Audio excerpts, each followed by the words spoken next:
नमस्कार सभी पेंशन धारकों का स्वागत है एक बार फिर से हमारे इस YouTube चैनल पर। दोस्तों आप सभी के लिए बड़ी अपडेट निकल कर आई है। जी दोस्तों, ईपीएस 95 पेंशन भोगियों को शानदार तोहफा मिला है। इसके लिए बिग ब्रेकिंग न्यूज निकल कर आ चुकी है। 7,500 पेंशन प्लस डीए और साथ ही साथ मेडिकल सुविधा को लेकर आप सभी के लिए बड़ी खबर है। ईपीएस 95 पेंशन भोगियों के लिए खुशखबरी है। केंद्रीय मंत्री ने पेंशन भोगियों को दिया तोहफा। तो आखिरकार केंद्रीय मंत्री की ओर से पेंशन भोगियों को क्या तोहफा दिया गया? 7,500 प्लस डीए के साथ मेडिकल सुविधा को लेकर आप सभी के लिए क्या बड़ी खबर निकल कर आई, इसके बारे में दोस्तों आज की इस वीडियो के अंदर बात करेंगे। वहीं दोस्तों कर्मचारी व पेंशनर्स के लिए बहुत ही बड़ी खबर है। पेंशन और पेंशन भोगी कल्याण और साथ ही ग्रेजुएटी पर सरकार का बहुत ही बड़ा दावा सामने आया है।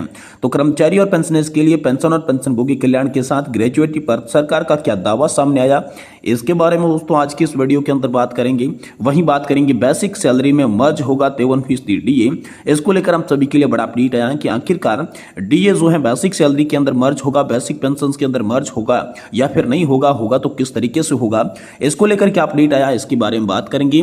और अंत में आप सभी को बताएंगे कि 1 करोड़ पेंशन भोगियों को शानदार तोहफा मिल चुका है। पेंशन भोगी जिससे मालामाल हो चुके हैं।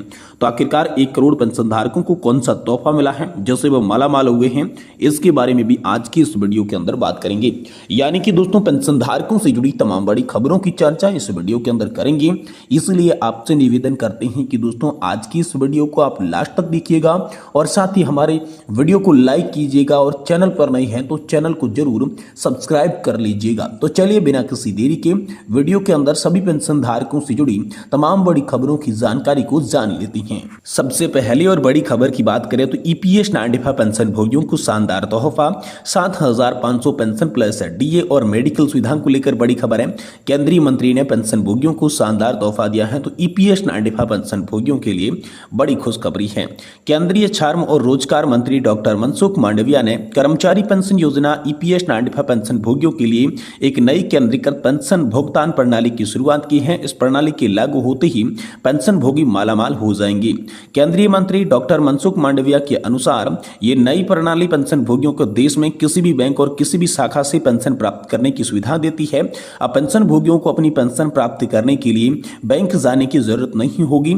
यह प्रणाली पेंशन वितरण प्रक्रिया को अधिक यहाँ पर सुगम बनाएगी, जिससे पेंशन भोगियों की समस्याओं का समाधान होगा और उनका अनुभव भी बेहतर होगा। पहले की जो प्रणाली थी उसमें पेंशन के लिए क्षेत्रीय कार्यालयों का केवल 3 से 4 बैंकों के साथ समझौता होता था, जिससे पेंशन भोगी कई बार अपनी पेंशन पाने में कठिनाई होते थे। लेकिन अब सीपीपीएस के जरिए पूरे देश में एकीकृत पेंशन वितरण किया जाएगा। नई प्रणाली में पेंशन भोगियों को पेंशन पेमेंट ऑर्डर को भी एक जगह से दूसरी जगह ट्रांसफर करने की आवश्यकता नहीं होगी। चाहे वह स्थान बदले, चाहे बैंक शाखा बदले, इसमें अपने गृह नगर में सेवानिवृत्त होकर भी आसानी से पेंशन जो है वो ले सकती हैं।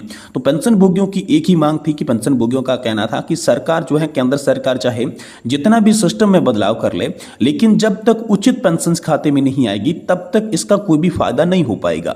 ईपीएस 95 पेंशन भोगियों की पेंशन काफी कम है। ऐसे में पेंशन बढ़ाने के ऊपर विचार करना चाहिए था, न कि उजूल फिजूल सिस्टम लाने के ऊपर। पेंशन भोगियों को 7,500 प्लस डीए मिलना चाहिए, इसी के साथ मेडिकल सुविधा भी मिलनी चाहिए। सरकार को इसके ऊपर ध्यान देना चाहिए, न कि किसी भी प्रकार के सिस्टम के ऊपर। तो पेंशन भोगियों की बात कुल मिलाकर ये सामने निकल कर आई है कि 7,500 प्लस डीए के साथ मेडिकल की सुविधाओं को लेकर अभी भी पेंशन भोगी मांग कर रही हैं। लेकिन सरकार जो है अलग अलग तरह के सिस्टम जैसे कि केंद्रीकृत पेंशन प्रणाली लागू कर रही है, अन्य प्रकार के बदलाव कर रही है, लेकिन पेंशन के अंदर किसी भी प्रकार की बढ़ोतरी नहीं कर रही है। जो कि पेंशन धारक कह रहे हैं ये एक प्रकार का जुमला है, ऊल फिजूल के सिस्टम है, इससे पेंशन भोगियों को कोई भी फायदा नहीं होने वाला है। वहीं दोस्तों कर्मचारी और पेंशनर्स के लिए बड़ी खबर है। पेंशन व पेंशन भोगी कल्याण और ग्रेजुएटी पर सरकार ने बड़ा दावा किया है। तो इस दावे के बारे में बात करते हैं। पेंशन एवं पेंशन भोगी कल्याण विभाग ने स्वच्छता को बढ़ावा देने, लोक शिकायतों के लंबित मामलों में कमी लाने और भौतिक और ई फाइलों की संख्या कम करने के लिए विशेष अभियान चलाया है। कार्मिक, लोक सेवा और पेंशन राज्य मंत्री डॉक्टर जितेंद्र सिंह जी ने डीओपीपीडब्ल्यू के सचिव श्रीनिवास और डीएआरजीपीजी के वरिष्ठ अधिकारियों के साथ साथ नेहरू पार्क नई दिल्ली में श्रमदान गतिविधियों में हिस्सा लिया। पुराने रिकॉर्ड की यहाँ पर छटाई की गई।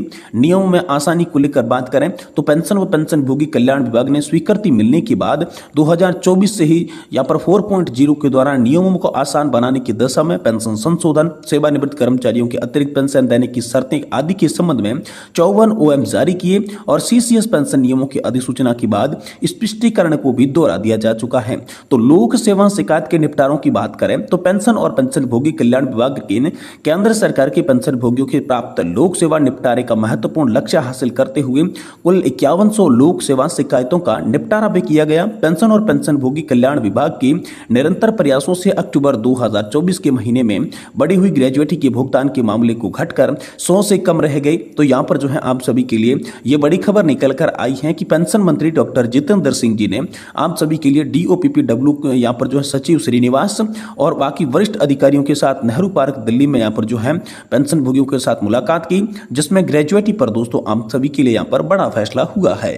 वहीं दोस्तों बड़ी खबर की बात करें तो बेसिक सैलरी में मर्ज होगा 53% DA। जानिए क्या आखिरकार इसको लेकर क्या है सच्चाई।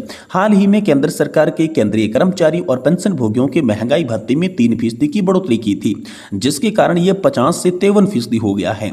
इसके बाद यह सवाल उठने लगा था कि क्या ऐसे बढ़े हुए DA को अब कर्मचारी और पेंशन भोगियों की बेसिक में मर्ज कर दिया जाए। तो आइए जानते हैं इस पर क्या चर्चा हुई।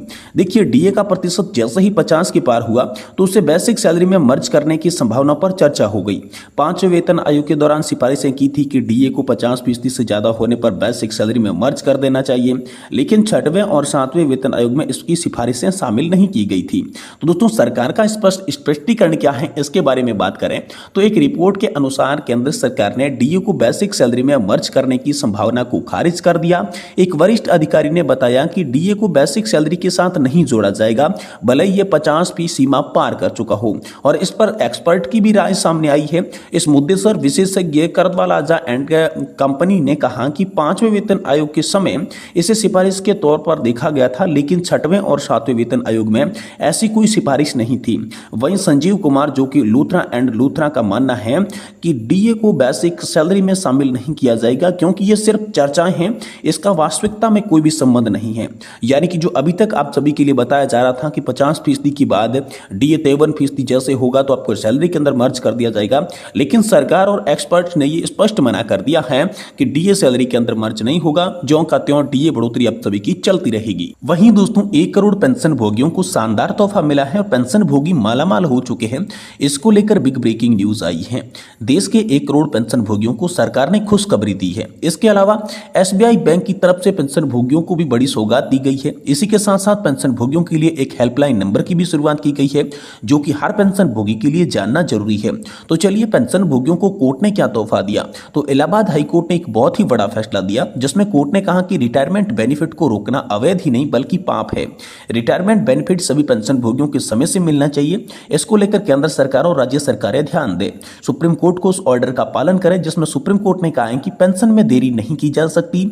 ऐसे में अगर रिटायरमेंट बेनिफिट मिलने में किसी भी कर्मचारी की देरी होती है तो पेनल्टी का भी प्रावधान है।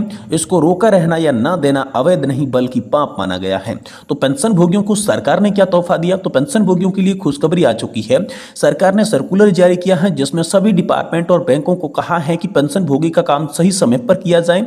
अगर पेंशन भोगी ऑफिस में या बैंक में आते हैं तो उसके अच्छे व्यवहार किया जाए, आदर के साथ उनको बैठाया जाए, उनकी समस्या सुनी जाए और निराकरण तुरंत किया जाए। आदेश में कहा गया कि अगर पेंशन भोगी को कोई फॉर्म भरने में कठिनाई महसूस हो रही है तो कर्मचारी अधिकारी उस फॉर्म को बिना शुल्क लिए भरेंगे।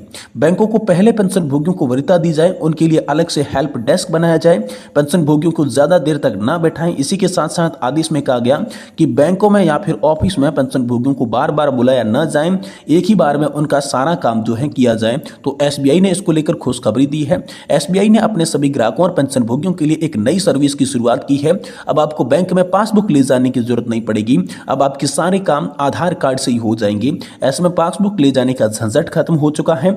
बिना पासबुक के ही आपकी सारी सारे काम जो है वो खत्म हो जाएंगे और साथ ही साथ पेंशन भोगियों के लिए नई जो है हेल्पलाइन की भी शुरुआत की गई है। जी हाँ दोस्तों, हेल्पलाइन की बात की जाए तो आम सभी के लिए नया हेल्पलाइन नंबर जारी किया गया है जो कि है 9454401866। अगर कोई भी रिश्वत लेता है या घूसखोरी करता है तो आप इस पर शिकायत कर सकते हैं। ये नंबर आप सभी के लिए हाल फिलहाल में हेल्पलाइन नंबर के तौर पर जारी किया गया है।